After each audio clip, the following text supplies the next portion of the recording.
What about Jake Paul? His brother. There's two of them. Did you know that? Is Jake Paul a YouTuber? They're both YouTubers. Oh. Wait, isn't the last name Paul, is that the one with the whole Suicide Forest thing in Japan? Yeah, that was Logan Paul. That was Logan Paul. His older brother. Jake Paul is the younger brother. Okay. Logan Paul did that? Logan Paul did the Japanese forest thing, yeah. Oh. Because that's what I know him for, but now he's a fighter? Or has he always been a fighter? No, Jake Paul and Logan Paul have both been challenging like retired fighters for events for like money. And have they been fighting them? Yeah. Oh, how's it been going? Logan Paul is 0-2. Technically, the Logan Paul and the Mayweather one was an exhibition, so it didn't go onto anybody's record technically because no sporting they wouldn't commission the sports wouldn't commission it. Yeah, so it's like not official. Not official. Oh. But there is a nice little clip of Mayweather fucking clearly knocking out Logan Paul, or like just ringing his bell hard enough to where Logan Paul fell into him, and Floyd Mayweather was holding him up.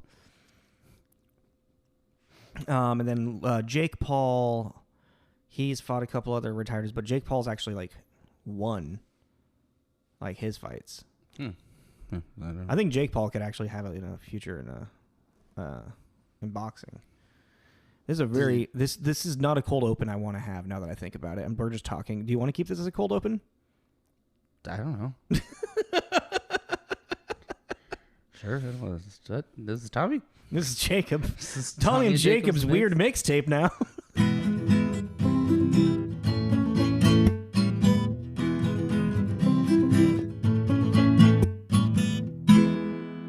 Hey, everybody. Yeah. So apparently I follow a lot more along with what these fucking jackasses are doing. Tommy does. Yeah, I don't know who the Pauls are apparently. Yeah, probably for the better, man. Like, it's just that's literally like toxic information to my mind. I feel sometimes. In this picture, he kind of looks like T.J. Miller. I can see that. Right? Yeah. Anyways, hello. How you doing? Yo, we're not really. I guess we already did, but yeah, we weren't planning to talk about Logan Paul or any of this shit. So. I think what it is that we try to think of something random to start off with to kind of get the conversation going. Yeah, and then get into what we are actually planning. Exactly. Well, today is a side banter. We are not talking. We're going to talk about a movie. And today's gonna be a little bit more of a loose day for us. Mm-hmm. We haven't really talked about video games that much, so we want to talk a little bit about what we've been playing, what we've been doing with video games. Yeah. Some stuff we heard that we might be interested in, and then I have some questions for you specifically. Yeah. And then Zack Snyder's Army of the Dead came out, so we're gonna talk a little bit about that thing. We need to think of a name for like not reviews. Like a not deep dive where we like go into it. I mean, we're just kind of talking about what we expect from the movie. You know? I know, but I want to feel it. I want like a fun. You want a fun name thing, you know? Tommy and Jacob's not review. The review. Did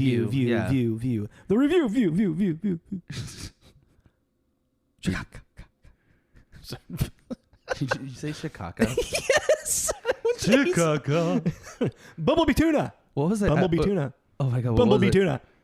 What? We were walking the dogs late one night. And I had that scene where he's hitting on the cop lieutenant Einhorn. Yeah. And he goes, "Your number's still 911? Alrighty then." And then, I don't know, it came out of nowhere. You just thought of that? Yeah, it just popped in my head super randomly. And then he walks out, puts his sunglasses on. Yeah. Yep. I know. Yeah, it was really, really fucking random. I was like, did you say it out loud? Yeah, I told her. I was like, that was really weird. And she's like, what? And I explained what happened. She's like, why? I'm like, something happened. I would have loved if you just would have looked directly at Fallon and been like, number still 911? Alrighty then. And just walked away. And just leave her going, what the fuck just happened to my boyfriend? Yeah, it was really bizarre. I don't know what happened. All right. Okay. So let's talk about some video games. Yeah. Cool. What have you been? You played you beat Valhalla, didn't you? No, dude. Oh, really? That game's long. Oh, I'm man. like in 60 hours of it. Yeah, fair. You know, that's man. I kind of appreciate that about a lot of some of these. Like, I think it's within the last 4 years, maybe 3 years, video games have definitely I used to win. I remember when the first time I played a video game that had like 60 hours of gameplay, I was like, this game is so long. It's so cool to have so much content. And now like 60 hours, if I don't get like 40 to 60 hours, I'm like, the fuck is this game? Well, that's the weird thing about it too. A lot of people are like, especially as we've been getting older, people are like, I don't want a 60-hour game. I want. It depends. I see what you mean. I know what you mean with that. Yeah. Well, like even Witcher got to that point, like the main story. I was like, oh my god, can I just get to the end of this? But then then I played the expansions. Then I found the love for it again. You know? Yeah. I think it's more like it's like you got to have that expectation. Like certain games are going to have like 60 plus hours of gameplay. You know, you are expecting or hoping that for certain games. Totally. But then like there's other games where you're like, I just kind of want a game that's got like 20 hours, but you also don't want to spend like $80 on that 20 hours of gameplay.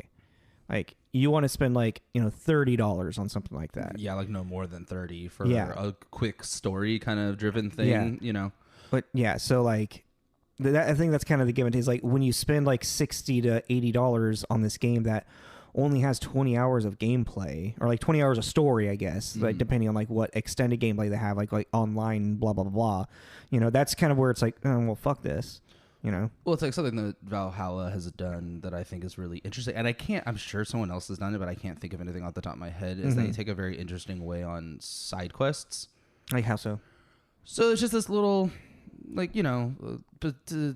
icon that comes up when you get close enough to it, and it's like a rune, and you walk up, and it's a quick little conversation you have, but like each one of them is like 2 minutes long. It's not like, hey, my brother on the opposite side of the map needs your help. Now transverse over there, do that quest, and when you finish, come back to me to get the experience. Yeah, like an open world, like what Fallout or like a Bethesda game. Yeah, like even the Grand Theft Auto. It doesn't do that. What is it doing still? That quest is in that area. Okay. So you go up and they're all about 2 minutes long. You do like and they're funny. Like a lot of the time they're kind of jokey. Oh. Like there's kind of like lighthearted thing. Like there's one, you meet a couple of Vikings that are no longer raiding. They're like retired, but because of that, they no longer have the fire in the bedroom. So they literally want you to set fire to their house while they have sex to like reenact when they first got together and they were raiding. Like shit like that. I wish people could see my face right now. It's like really kind of like some of them are really like stupid like that, and they really are. It's like you're like, oh cool, that was it, I'm done, and then you get like 2 skill points, and you're like, oh, that was really easy. It wasn't like this bullshit. Well, how many skill points does it take to like level up on skill tree? Pretty much every mission you get 2 skill points, which is cool. Like it just shoots you up really quick in power. So it's like, and also that helps because it's like you don't want to. You're like, I don't want to do side quests. I just want to do the main thing. But it's like as you're going to your main thing, you might as well just set fire to some people's love life. Yeah, like, it just is an interesting way of doing side quests that make you want to do them. But it's been fun. And then also the whole, spoiler alert, I guess, but there's a lot of different maps. Hey, what do you mean? Like it starts off in the main one in Norway, and then you go to England. Oh, okay. And then there's 2 other like throughout the story that you unlock. And so it's just like you're like, I'm bored of this place. So do you actually have to like do like a fast travel like through boat or something to get to the new map? Or yeah, you have your like map, and then you press a button and it opens the atlas. Okay. And then you can go to these other like locations. But you should go discover America. Well, good. Their newest DLC is you go to Ireland. Oh no shit! So like I think I'm gonna be playing this game for a while. Well, especially when I was like, oh, Ireland, because it's all like druid and like mythology and shit like that. I was like, okay, that sounds cool. Like I'll jump into that. Cool. All right. How about you? What have you been playing? Nothing. I mean, I've been playing a lot. I should say a lot. I've been playing like a little bit on the Oculus. I'm just kind of getting the feel for that, and trying to figure out how we're gonna like do some recording and stuff. Obviously, I just the other day discovered a mobile game that is super dark. That's weird. What? That statement. A mobile game? Yeah. You're like, I'm really into this mobile game. It's called Plague Inc. Yeah. I think you've told me about it. It's on my computer right now. I play. Yeah. You want to bring that up right now? Yeah. Okay. Do you? I find it so amusing. You just got on that? I just got on. Well, it's like I know you. I remember you telling me about it a while ago, and I was like, that sounds really fucking dark and weird. And then I watched a video of someone doing some gameplay of it, and I was like, oh, that looks really. It's like really easy. I mean, it's actually not easy. It's to kill. hard as hell. I've only killed the world twice. I've never have. You've never have? I never successfully have. Oh, dude. Well, explain what it is. Okay, yeah.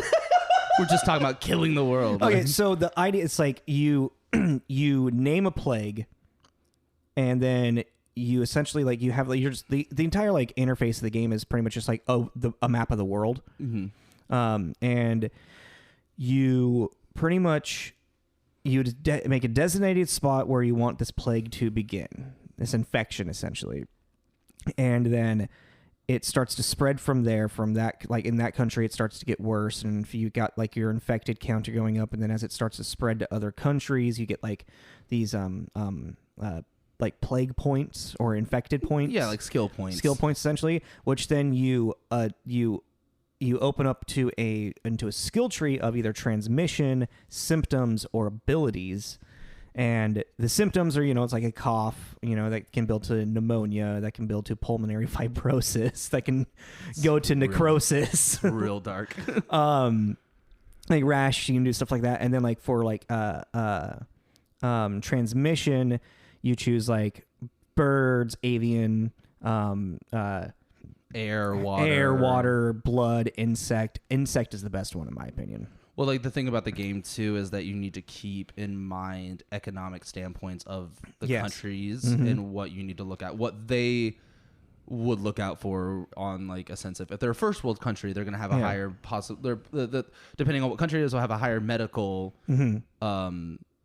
financial backing, so they will be able to find a cure faster. So you have to keep all of these like shit in mind. And then so like what? And then, so then you got with your abilities. You're really late to this. I know. I'm super late to it. With the abilities, you like can like upgrade like so it like has a heat resistance or a cold resistance or like a mutant gene can like and it can like it can mutate faster than normal and stuff. And then or like also so at some point like the world is going to try to find a cure.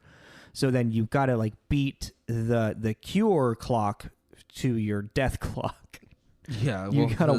The idea of the game is to wipe out all of humanity. Well, and then like another key is you need to make sure that the mortality rate doesn't get too high too quickly, because then that will make the world we'll try to find faster. a cure. Yeah. Have you played any of the expansions on it yet? No, because those are pretty fun. I really like. So I've just been like I've been playing on normal.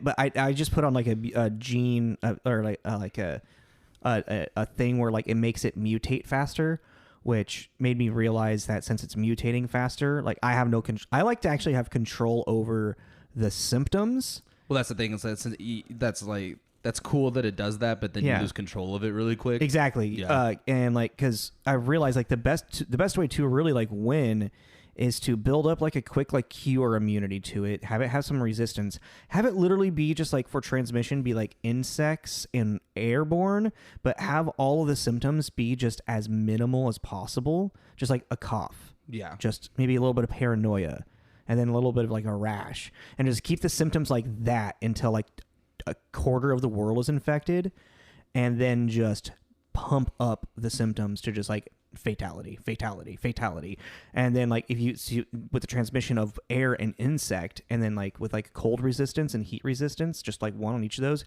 you just watch the world go red.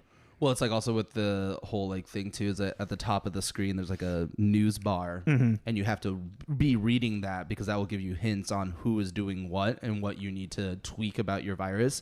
But what's cool with the expansions is that they have 2 of them.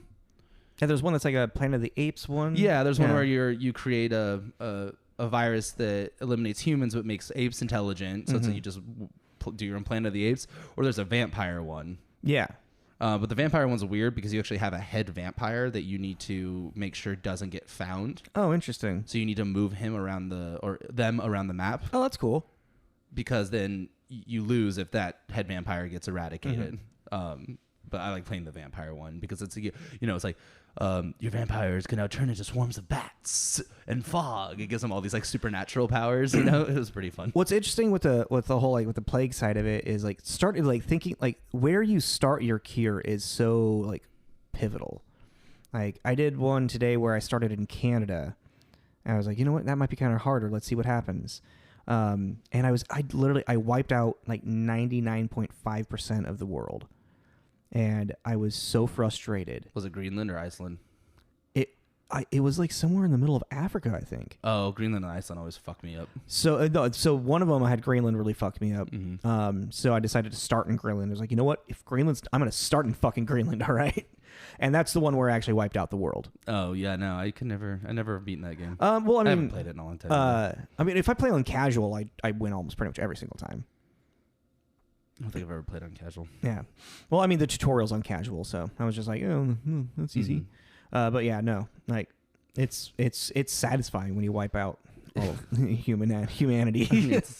Play Gink. It's weird time for you to bring it up. I will. So what's actually really cool is they have like a notification on their home screen.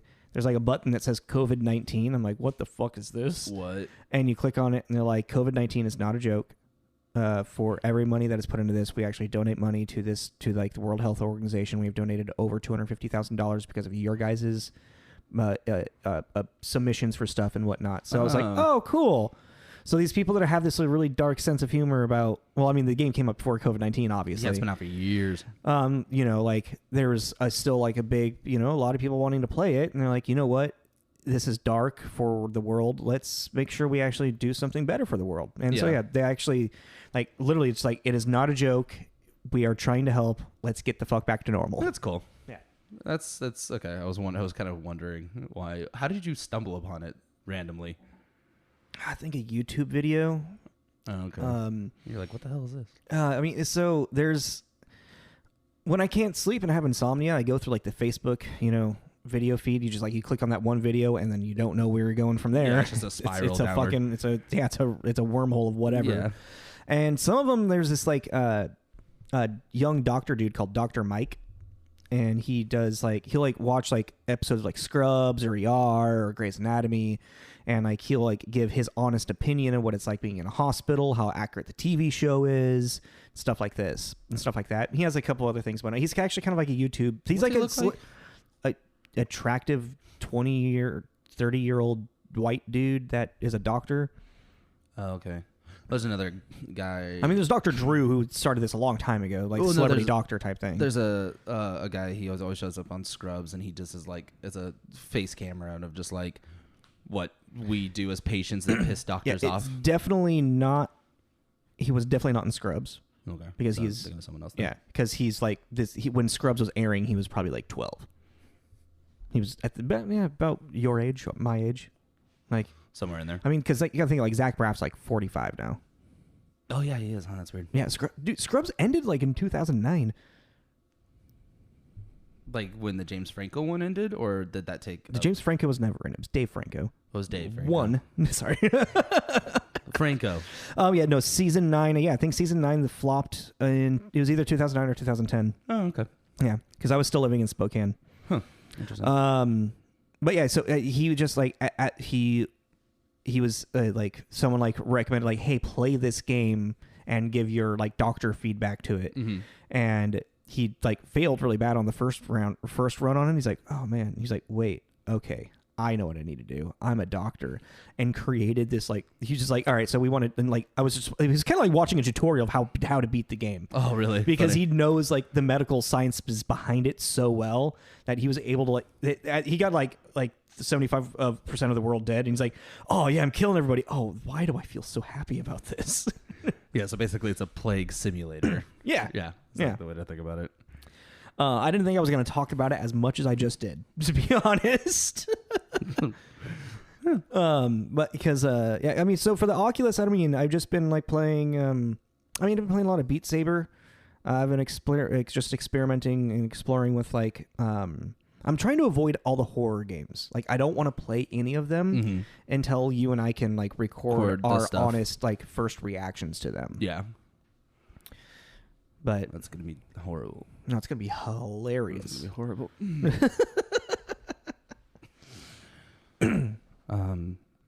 But yeah, I mean, because I kind of put all the Dragon Quest stuff on the back burner.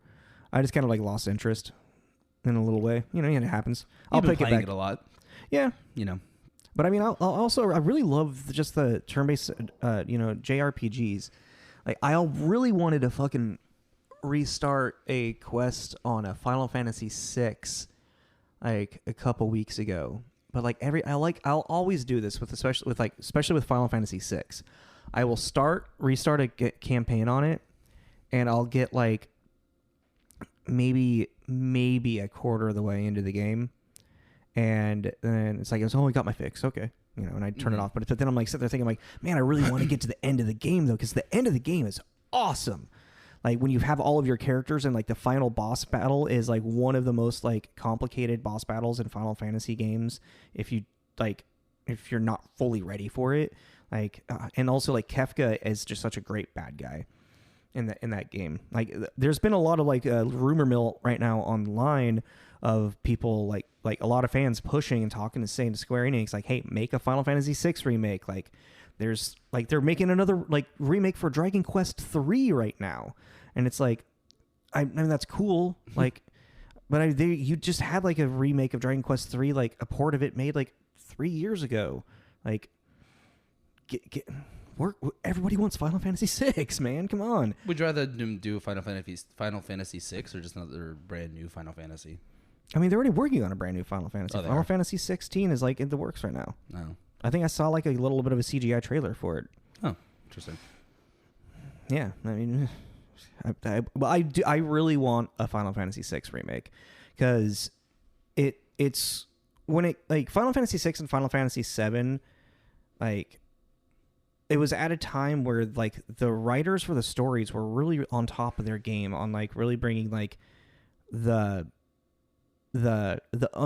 unspoken, like they have like in Final Fantasy VII, like you're playing in like a terrorist group, you know, against like the giant corporation, you know.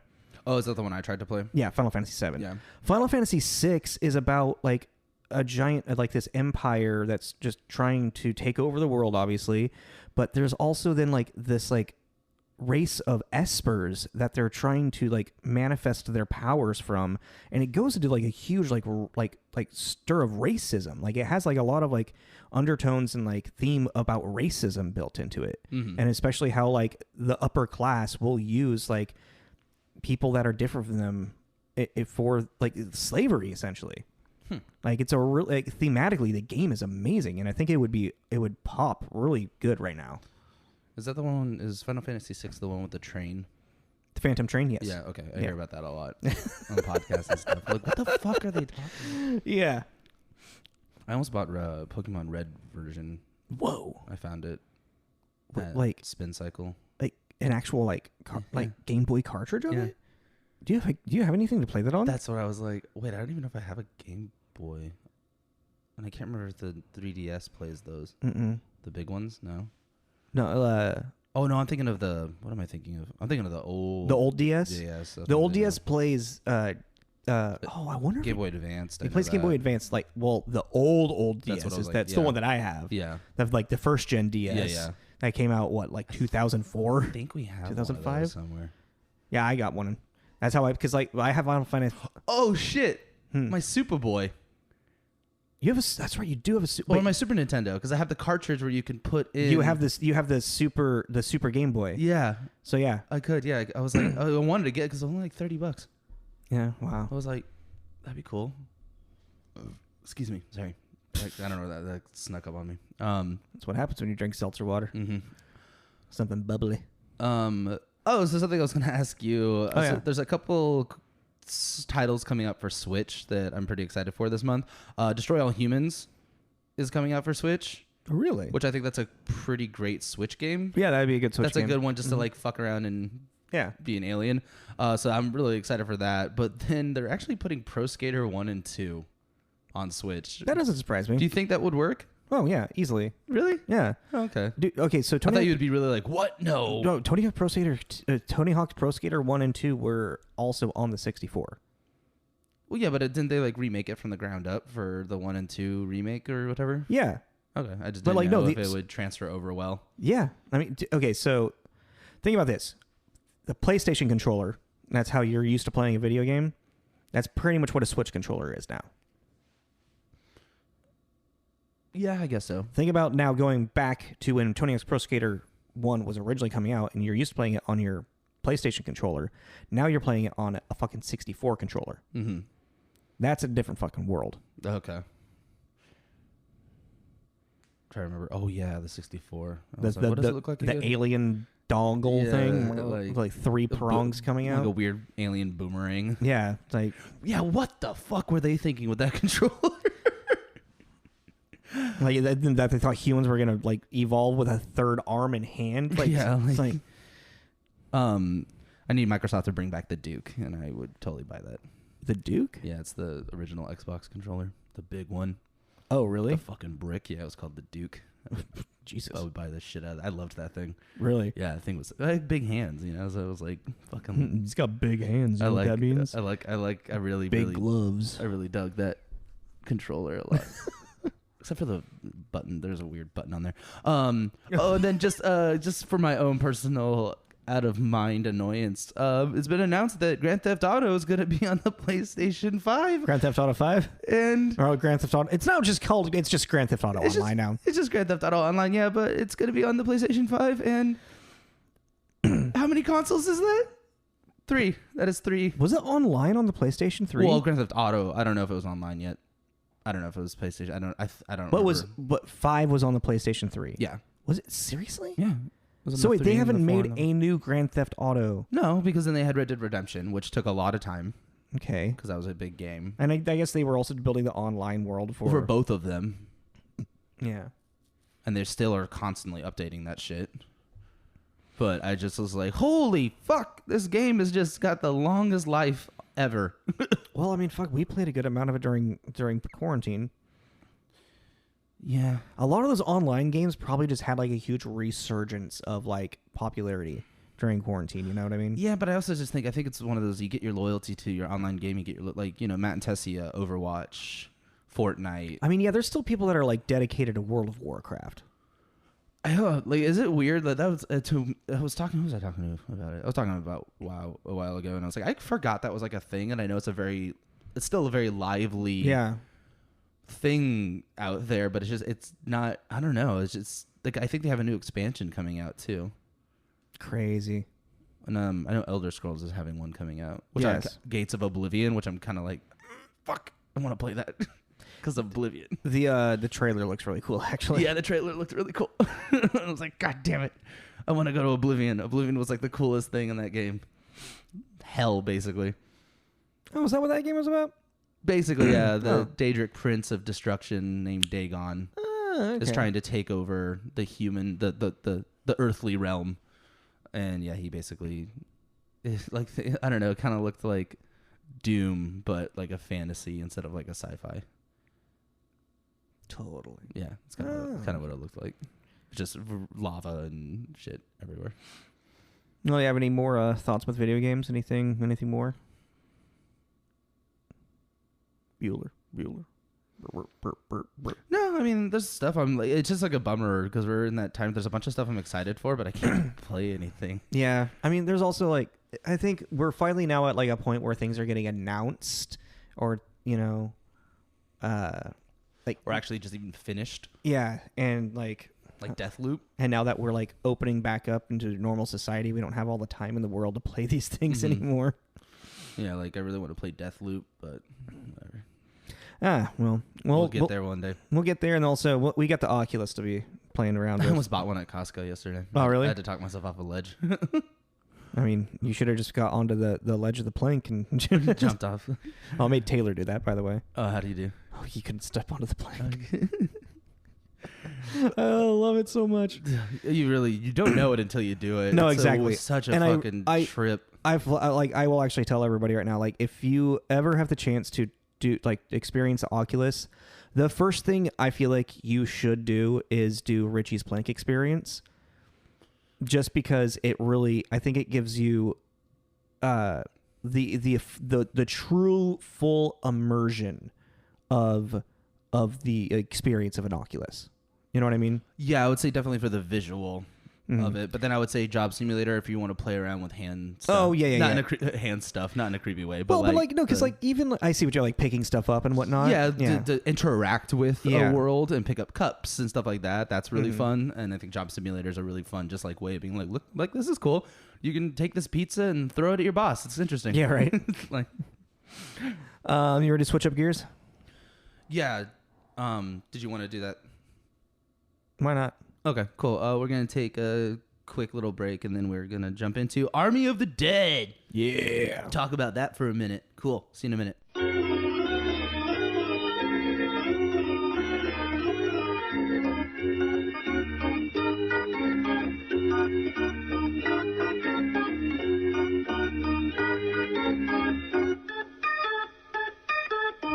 Hey guys, hello.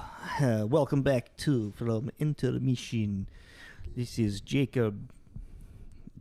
I don't know why I was doing that. That was a weirdly decent like Russian accent there for a second. Yeah, totally. Yeah, fuck you.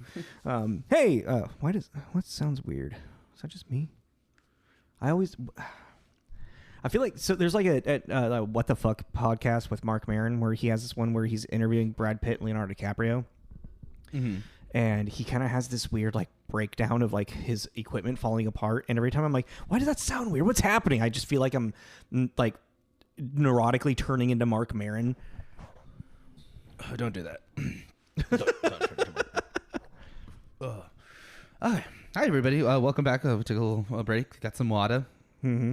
And we were gonna just go ahead and we were gonna talk about Zack Snyder's Army of the Dead. Yeah. So first of all, the first thing I kind of want to say about this movie, it took me 3 times to watch it.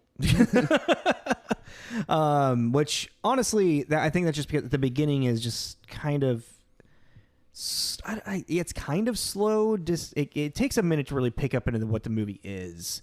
Because like honestly, I would describe this movie as a zombie heist movie.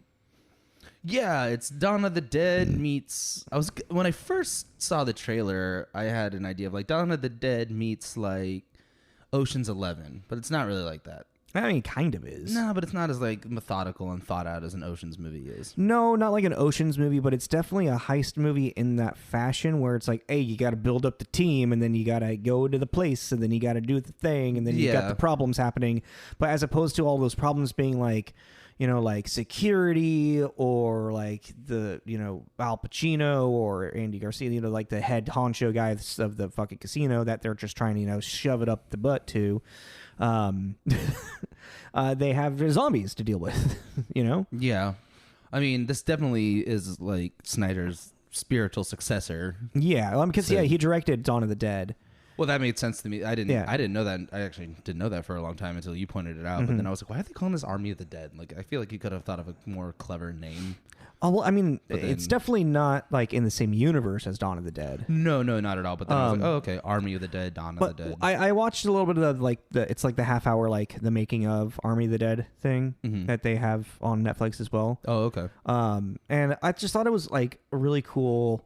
This was definitely like a Zack Snyder passion project. Yeah. And you can kind of feel that. Like you can tell it's definitely what this guy loves to do, and he does a really good job with it. It has like a 5.6 rating on IMDb or something. Yesterday I had a 5.8. 5.8? Okay. Yeah. So I mean, but I don't know. I mean, I feel like that I don't know, I feel that's a little unfair in a weird way. Maybe just it is slow, it is kind of long, but it's so fucking long. I felt like it actually like once it like did pick up into like what was going on, like I was actually like invested into the movie. It was fun. Yeah. But like, so like, I mean, Snyder, he directed and he was the fucking director of photography as well.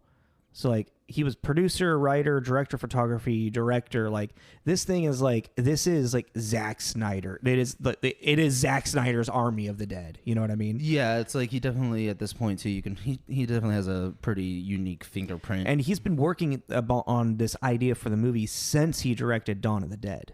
So like back in like from like 2002. Yeah, like he's had this idea. Like he's like he just in his mind just like rattling around just trying to figure out like zombie movie, but a heist movie, but like just trying to really figure it out. And I think he, you know what, I give him an A+. I think he really fucking he did a good job on it. Yeah, and these are like alien zombies. Yeah, they never actually just like really like say where this zombie came from. Like it just at the beginning, like there's obviously something in this like military convoy transport that breaks out, and yeah, and it's like if you haven't if you haven't seen it, like I'm not too worried about spoiling this because I'm sure that there's nothing really there's no twists or anything. It's just an action-packed zombie movie. But it's like the deaths kind of happen unsuspectedly sometimes. Yeah, but I mean like plot-wise, you're like, oh, okay. Yeah. But like the biggest thing is like, so yeah, there's this like patient zero, and he's intelligent. Like they're not like just mindless beasts. There are basically, if you get bit by patient zero,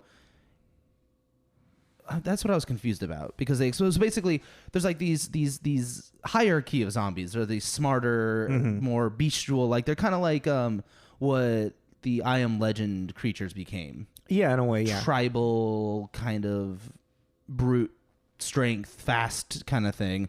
But then you can also become just a regular mindless zombie.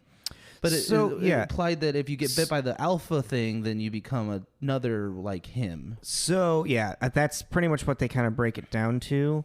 I think they explain it a little bit, but I think it's literally like, so he's nicknamed Zeus for the like, not by the characters, but like in the script. Oh, okay. Because when he walks up to the Olympus casino, there's like that connection that he has with the statue of Zeus. Yeah. And then like he kind of like walks with that pole, like he kind of like creates his image after the statue of Zeus. Yeah. Okay. So he's considered Zeus. So we can call him Zeus. If you're bitten by Zeus, then you kind of become one of those, you become like a smart alpha zombie. But I think if you're then bitten by one of those, you become what they called like a shambler, just like. So he specifically has to like bite you, like, Zeus. Okay, and that's why they take some of them to Olympus. So like his whole thing is like, I feel like there's almost like a little bit of almost of a hive mind-ish type thing to it. Like I don't think there is an actual hive mind, but there is just like the infection. You will follow Zeus as your leader. Like there's the communication that they can have. So, and then like, I think Queen was probably like the first one that he did, that he turned, and then she would just like bring more humans to him. Yeah. I'm wondering like what their criteria was for making other smart ones. Yeah, I don't know. Yeah, wasn't really super explained, but it's like there's some like fun. Like, the casting was pretty fun. Yeah, the casting is really fun. Little interesting thing is that Tig Notaro was all 100% reshoots. Yeah, because she replaced Chris D'Elia. Yeah. Yes. And Tig Notaro, if you don't know, she is a very deadpan stand-up comedian. She's fucking hilarious. She's really funny. She was really funny in this too. She has I think it's Comedy. No, I don't. Maybe it was on Comedy Central, but it's Under a Rock with Tig Notaro, and because she doesn't know anything about like celebrities or anybody, and so someone will come on the show that's a very popular celebrity, and she won't know who they are, and they'll like give hints to try to get her to guess who funny. They are. Like one of them was Melissa Joan Hart, Sabrina the Teenage Witch. Tig Notaro's like, hi. Yeah, people seem to think. Yeah, everyone seems to like you. But yeah, she did a whole like reshoot mainly on green screen. I think only she had like 2 scenes with actual face to face with people. I think everything was like imposed. Yeah, pretty much most of it. Yeah, I think there was just a couple of reshoots with Batista and Dave Bautista's in this. Right, he's like the head guy. He was going to actually be in the new. He was in talks to be in the new Suicide Squad movie. Really? Or one of them. I can't remember now if it's the original one or no. It wouldn't be the original one. The original one's been out forever now. Yeah, no, I mean, I don't. That would be kind of like with his like contract with as Drax. Well, that's because he wanted to work with James Gunn again. Oh, well, he gets it in Volume 3. But yeah, but he was just like, it was like he was like, oh, this would be like, I want to work. But basically, there was an interview where he like called Gunn and was like, this is a better professional move for me. Yeah, better money, and I'll actually be the lead. I won't be like an ensemble. I'll be like the lead character. So I'm gonna have to like just say no to any possibility of being in your Suicide Squad. And like he actually did a pretty good job with it. I mean, the script it's not like a super like heavy script, but he's definitely a character that like has gone through a lot and is like trying to make amends with things. He has the biggest upper body, and he's got teeny tiny little legs. His legs actually aren't that small. They just look small for how big his. Well, because he's like, yeah. Have you seen him when like he was a wrestler? Yeah. But like, it's just like in his wardrobe, it just made him look like he had teeny tiny little legs and a big upper body. He's got a tiny waist. The guy's he's a fucking upside down triangle. Yeah, like, no, he's huge. What was his? The Animal. That was his wrestling nickname. The Animal? Batista, the Animal.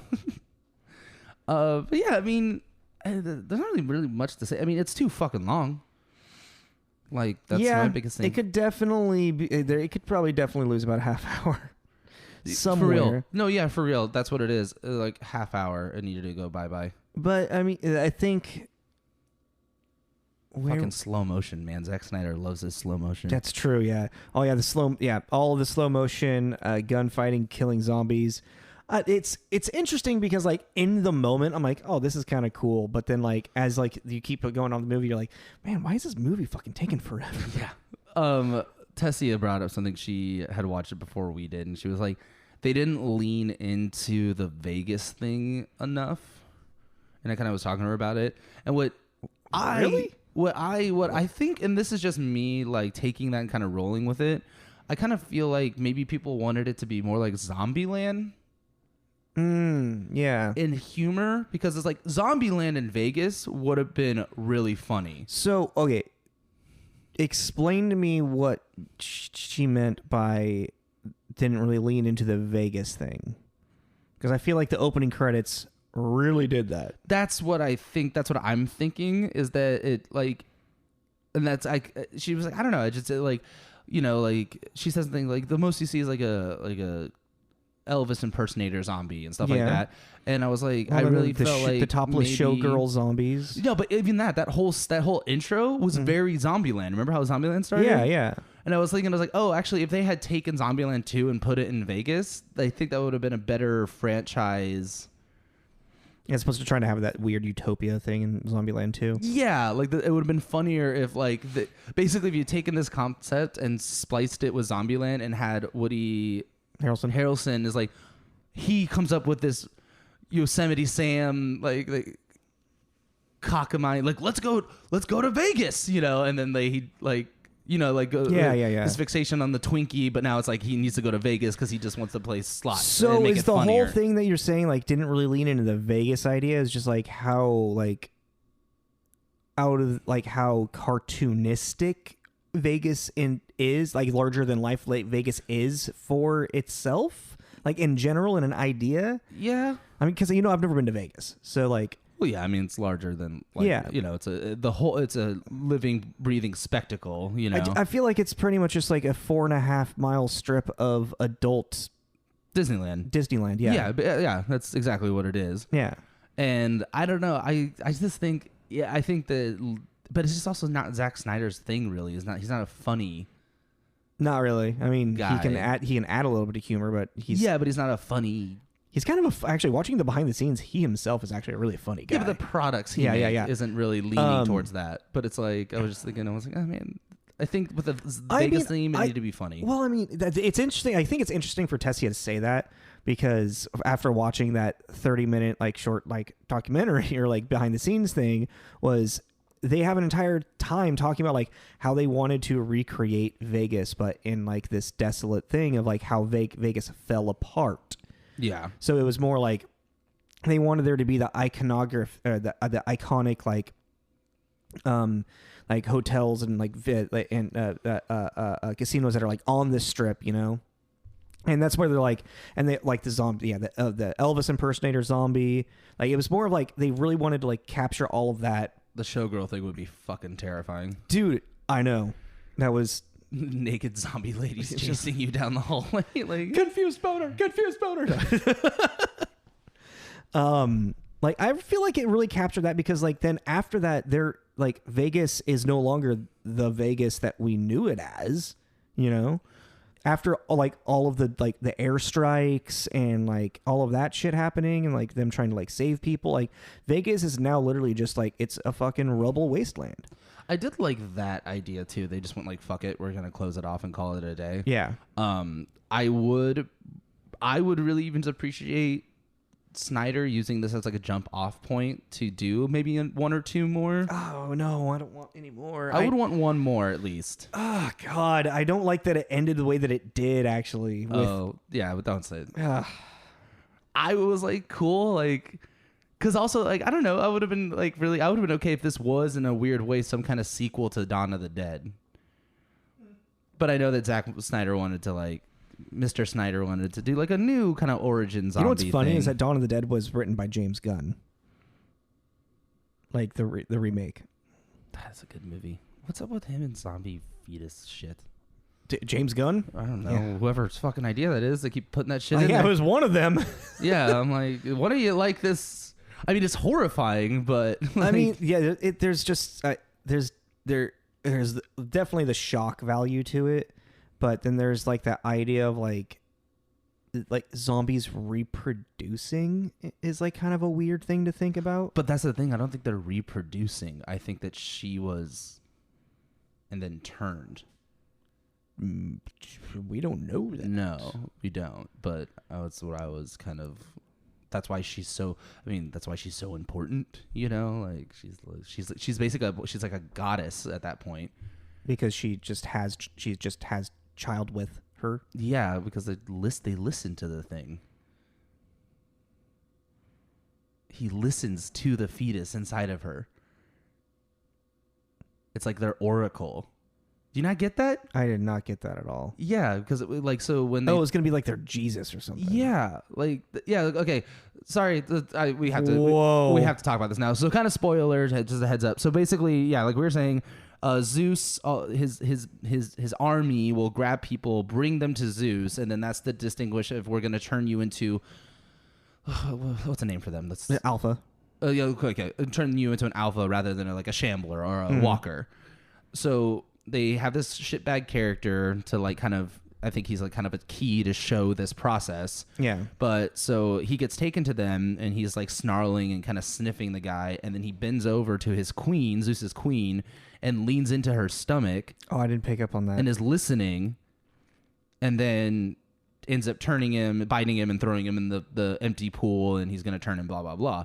Later on, the queen dies.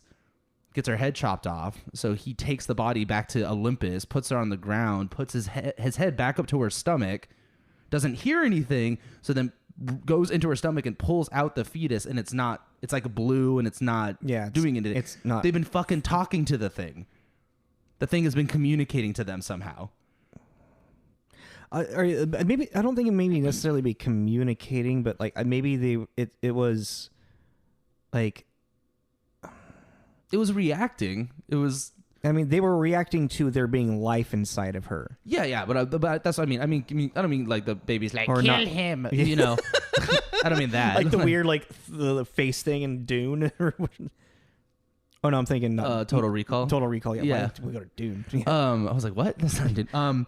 Yeah, it's not like a little emperor putting up his thumb up or down. You know, like, but yeah, they're like somehow having some form of communication with this thing.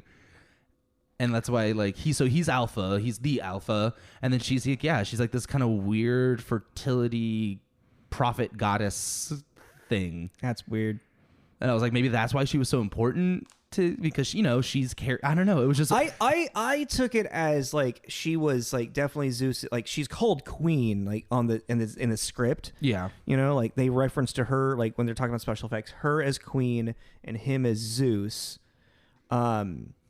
And I kind of took that as they were just zombie getting it on, and like, you know, it's like, I mean, they don't really like go into anything more. It leaves a lot to the imagination. Yeah, I mean, like she was with some type of either like she was with child before she was infected, or I took it as like that was going to be like their heir, and like so like when he goes to listen to her stomach, it's more of like. It's like a foreshadowing, like, oh, this is kind of like you'll see something later, and it's him like checking, is my child still there? Yeah, because also I guess it's like this particular virus, it mutates them. It doesn't make them undead.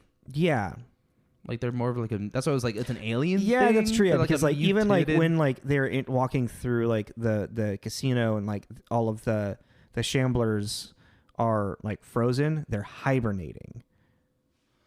That was a cool scene. Also, fuck that dude. That fucking. He always plays a dick. I know. What's his name? Where is he? Garrett Dillahunt. Where? He's Martin. He's below Hiroyuki. Oh, okay. Yeah. I feel like he's always a dick. Yeah. I mean, I really enjoyed it. But it's like that's the thing is like there's not really anything explained, and it all kind of works. My biggest problem is just really fucking long. I think Miles said something about that too. Yeah, I mean, it was kind of like, I mean, I watched a lot of media yesterday, so it just seemed like very like, all right, this is fitting.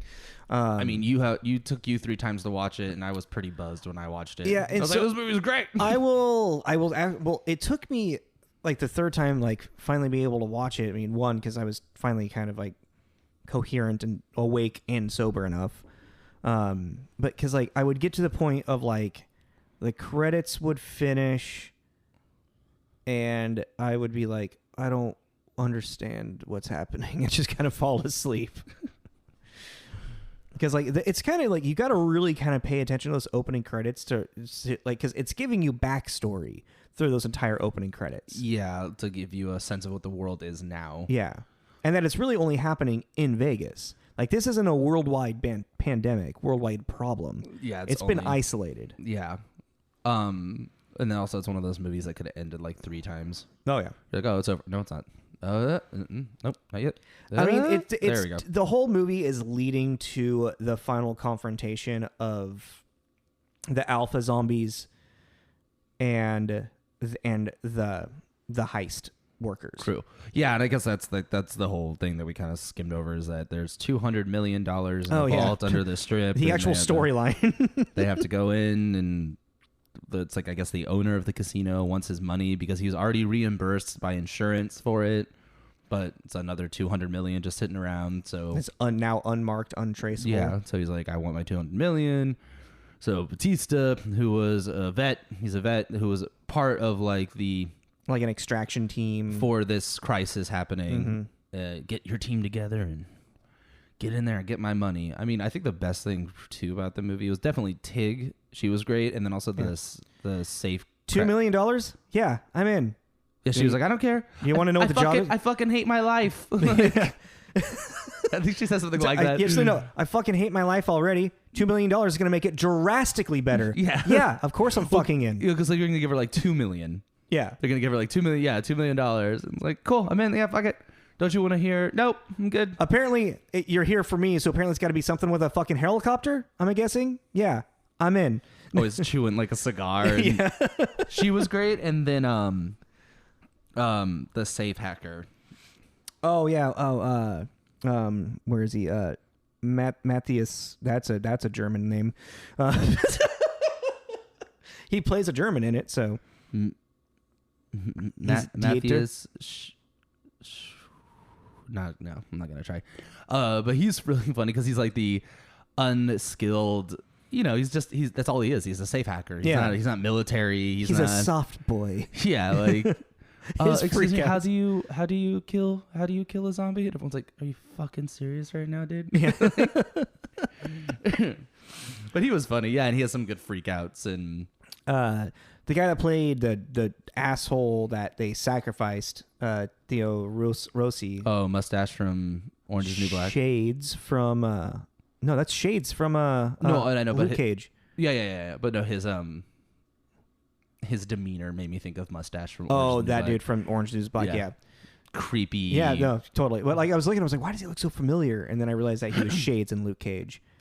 He's actually a pretty good actor. He played that fucking I can't believe there was 2 slime balls in this fucking movie. Like, you know, generally there's just like the one. Oh yeah, there's like the guy working for the casino owner, and then there's just this. But it's like, it was like I loved that plot point. She like pulls him into the coyote. She's like their scout essentially. That's their it's gonna their lead guide. them. Yeah, their guide. Yeah, through this barren Vegas wasteland, and she basically gets Burt Cummings is his name, the scumbag like border patrol quarantine zone patrol guy, and it's like basically, yeah, I'm just gonna use you as bait. Yeah, like. No, she like fucking calls him out as a rapist, and she's like, "No, I've seen what you do to the women in here. Here you go. Now fucking live with like this is what you get." Yeah, totally. It's like Jesus Christ. I'm like, yeah, all right. What I liked about a lot of this too, there was a lot of people that were like, they're not. I don't know. I mean, really, the biggest name in this movie is probably Dave Bautista. I would say that it's like, I mean, but then it's like Tig. She's big in the comedy world. She's popular, but I mean, she's also like her and Chris D'Elia, who was supposed to be the originally that character. That I mean, I can see that, you know, like he had some growing star power before he was called out on his shit, and which is why he was taken out of the movie, you know. But then like Garrett Dillahunt, I mean, he's just kind of popular for playing roles like that. Ella Purnell, who plays Dave Bautista's daughter, she's kind of just like a growing actress. Like she's like 24 or something. Omari Hardwick, though, I didn't actually look at his stuff. He looked familiar for some stuff. Some Power, Kick-Ass. Okay, Sorry to Bother You. I need to watch that still. Sorry to Bother You. Yeah. Yeah, I need to watch that too. It's been on my list, and I just keep forgetting to put it on. Yeah, I don't really. I feel like he's got one of those familiar faces that you've definitely seen in movies, you know. Yeah, like he's been in. He's stuff. probably been like a typecasted pretty hardcore through a lot of his career. The guy, I don't remember who Sergeant Marcus Williams is in Kick-Ass. I don't really remember that movie. He's in the A-Team. Chop Shop J. Oh fuck. And then go back to the and then there's Ana de la Reguera. Oh yeah, Maria Cruz. This is gonna make you laugh. Why? Because of what we're doing next week. But yeah, she's like Nacho Libre, Narcos, Cowboys and Aliens. She's in Cowboys and Aliens? Yeah. Who is she in Cowboys and Aliens?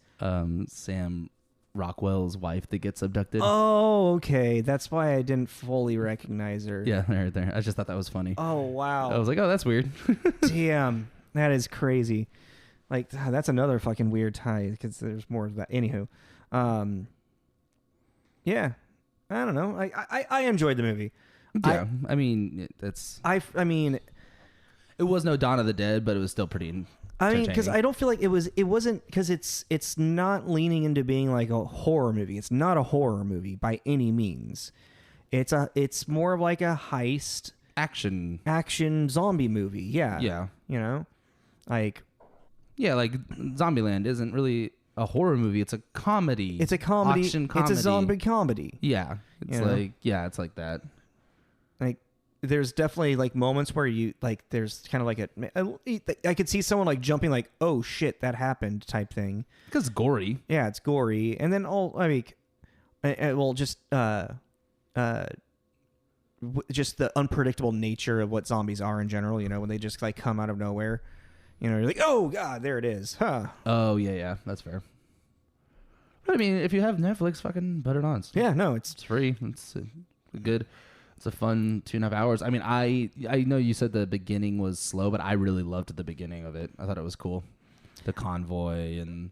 Yeah, well, that was really cool. It's really once when the opening credits hit, it's like, I didn't realize how much I kind of needed to pay attention to that. Yeah. You really need to pay attention to that because it gives literally the backstory of these characters. Oh yeah, and I guess the sense of urgency is not only the zombies, but they just plan on nuking Vegas to eliminate this virus problem. So they have like X amount of time before.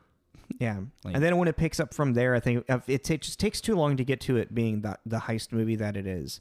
Like, because they still spend like an extra like other like 10 to 15 minutes building background story for these characters before they even get to Dave Bautista grilling burgers, and that's what he's been doing. Like, oh, okay, and now like like I feel like the entire first half hour of the movie could have been a little bit better. Yeah, to get to the meat of it. Yeah, faster. you could have just blew through that a little bit faster. Mm-hmm. Definitely. Yeah, I mean, check it out. It's Snyder. Snyder's fun. I'm actually really surprised. He sticks to his guns. Oh my god. I was thinking like it's kind of impressive like the amount of like Zack Snyder stuff we've already talked about really.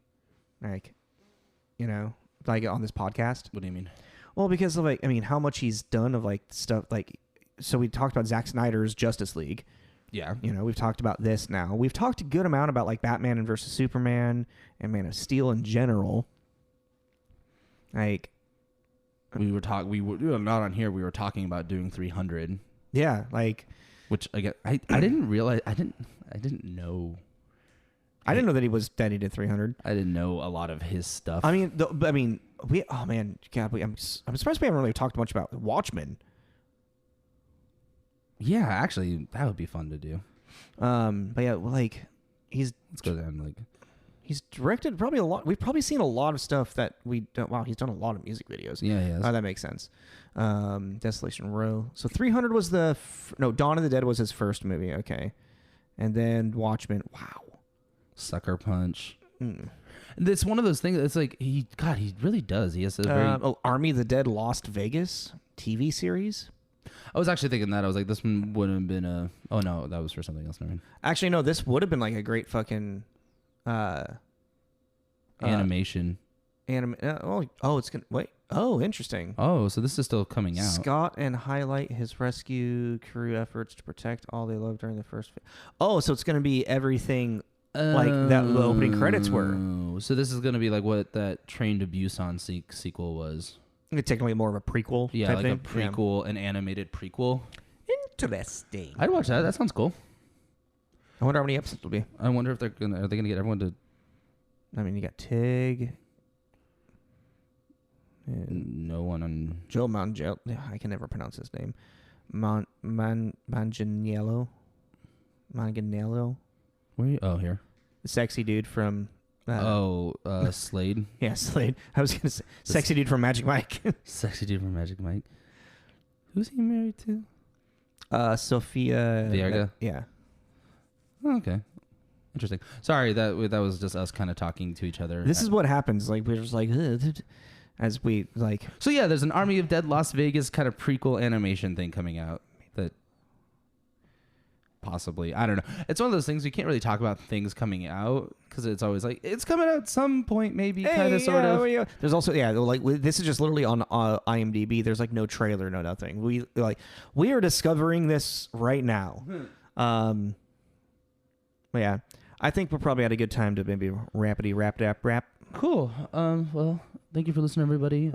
Join us next. If you're able to figure out what we want to do, Wild Wild West and summer blockbuster flops, but with a theme. Next week. Next week on Tommy and Jacob's Mixtape, they will be reviewing Cowboys and Aliens. And it's literally that's the title is what it is. It's Cowboys and Aliens. And Aliens. So yeah, if you wanna, I'm actually pretty excited for that episode. So please join us next week for that. Hey, sweet. All right, thanks everybody for listening. Thank you. Have a good weekend. Good time. Enjoy. Bye bye.